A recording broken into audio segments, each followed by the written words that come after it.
नमस्कार दोस्तों, आप देख रहे न्यूज हेल्पलाइन और मैं हूं आपके साथ साक्षी। लीचिंग करने वाले हिंदुत्व विरोधी मुसलमानों को देश से जाने के लिए कहने वाले हिंदू नहीं, राष्ट्रीय स्वयंसेवक संघ आरएसएस प्रमुख मोहन भागवत ने कहा है कि लीचिंग करने वाले हिंदुत्व विरोधी हैं।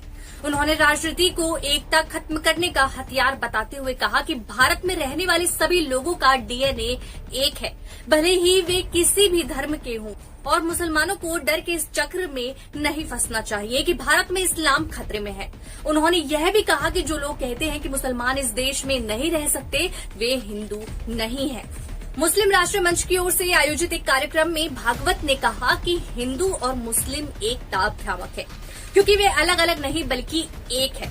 पूजा करने के तरीके के आधार पर लोगों में भेद नहीं किया जा सकता। वह राष्ट्रीय मुस्लिम मंच द्वारा गाजियाबाद में हिंदुस्तानी प्रथम विषय पर आयोजित एक कार्यक्रम में बोल रहे थे।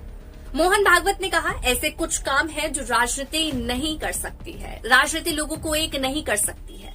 राजनीति लोगों को एक करने का उपकरण नहीं बन सकती है, लेकिन एकता खत्म करने का हथियार बन सकती है।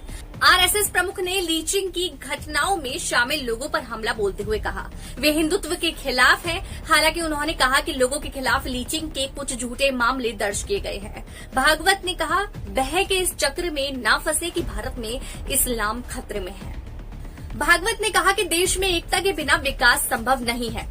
आरएसएस प्रमुख ने जोर देकर कहा कि एकता का आधार राष्ट्रवाद और पूर्वजनों का गौरव होना चाहिए। उन्होंने कहा कि हिंदू और मुस्लिम संघर्ष का एकमात्र समाधान संवाद है, न कि विसंवाद। भागवत ने कहा, हिंदू और मुस्लिम एकता की बात भ्रामक है, क्योंकि वे अलग नहीं बल्कि एक है।